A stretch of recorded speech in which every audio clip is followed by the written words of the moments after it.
Did you know that every 40 seconds, a child somewhere in the world meets a stranger who could either change their life in a good way, or a very dangerous one? Sounds scary, right? But not all strangers are bad. And knowing how to tell the difference, that's a superpower every child, parent, and teacher needs to learn.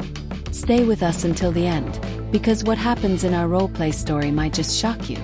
Today, we're diving deep into how to talk to strangers safely, with real-life psychologist tips, moral lessons, and a story every kid should see. Let's start with the basics. A stranger is anyone you don't know very well. That doesn't mean they're good or bad. It just means you don't have enough information about them yet. Could be the mailman, your neighbor, someone walking their dog, or even someone at the park. Now here's the tricky part. Some strangers might seem really nice. They might smile, offer you candy, or even ask for help. But even a friendly stranger can be unsafe. And just because someone looks kind doesn't mean they are kind. So how do you know who's safe to talk to? That's what we're about to learn. Parents and teachers should always make a safe list with children. These are trusted adults you're allowed to talk to, even if you don't know them well.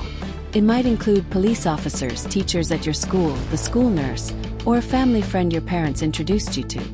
Here's a golden rule for kids. If your parents didn't say they trust them, then you don't talk to them alone. Let's play a quick quiz. Your mom says your neighbor Mrs. Carol is safe. Is she safe? Yes. A man at the park asks you to help him find his dog. You don't know him. Is he safe? No. Police officer asks if you're lost. Is it okay to answer? Yes, but stay in public. This is where roleplay can really help. Let's watch a short story that shows how quickly a child can get into danger, and how knowing the right words can protect them. 10-year-old Maya is walking home. She has a phone but isn't using it. Man in a car, stranger, hey there. You're Maya, right? Your mom told me to pick you up today. She had to run to the hospital. Maya, nervously, I don't know you. My mom didn't say anything. Stranger, oh come on. I even brought your favorite candy. Look. He holds up a colorful bag of sweets. Maya steps back and remembers her school lesson. Maya, I don't talk to strangers. I'm calling my mom. She dials her mom. The man drives off quickly. Maya tells a teacher. The school notifies the police. Her mom arrives and hugs her tight. That's the power of being prepared. Maya remembered the rules, and that saved her. Now let's break down what she did right. She asked herself if she knew the person. She didn't, so that was a red flag. She didn't let the candy distract her. That's a common trick unsafe strangers use. She didn't go close to the car. That distance gave her safety. She used her phone to call for help.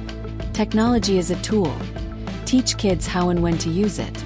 She reported the incident right away. That gave the adults a chance to act fast. Parents, did you notice how subtle the stranger was? No yelling, no grabbing, just lies, kindness, and candy. That's why education beats fear. Kids need tools, not just warnings. We spoke to Dr. Nina Patel, a child safety psychologist. And here are her 2025 approved safety methods. Practice what if scenarios weekly. Kids learn best through repetition. Ask questions like, what if someone asks you for help finding their puppy? Use no, go, yell, tell techniques. No, say no firmly.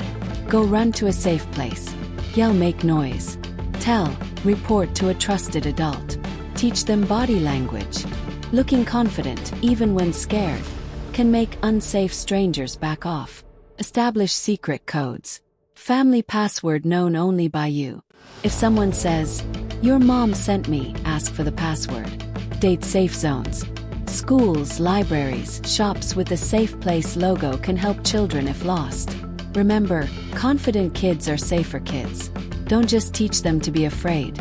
Teach them to think. Educators, in 2025, we're seeing new forms of stranger interaction through technology. Stranger danger isn't just on streets, it's on screens. Parents and teachers must monitor social media apps and gaming platforms. Predators often pose as kids. Teach children never to share location, full name, or school online. Use school time for safety role plays. Partner kids to act out scenarios. Also, update emergency contacts and teach children how to use them. In 2025, many schools use child GPS bracelets or apps. Make sure kids know how they work and when to activate alerts. Collaboration between parents, teachers, and students builds a safety net that lasts. So what did we learn today? Not all strangers are bad, but all unknown people require caution. Trust your gut. If something feels weird, it probably is. No go yell tell saves lives. Parents and teachers must be proactive, not reactive. Secret codes and role plays build instincts that keep kids safe. Parents, sit down with your children and go over this again. Teachers, make this part of your monthly classroom safety drill. Kids, remember, you are braver and smarter than you think. Direct hit, and here's our challenge to you. Tonight, create a family password. Write it down. Memorize it. Use it. Because the next time someone says, "Your mom sent me," you'll know exactly what to do. Like, share, and subscribe to keep your family informed and empowered. And drop a comment below. What safety rule do you think every kid should know? See you next time, and remember, safe is smart. Safe is strong. Safe is you.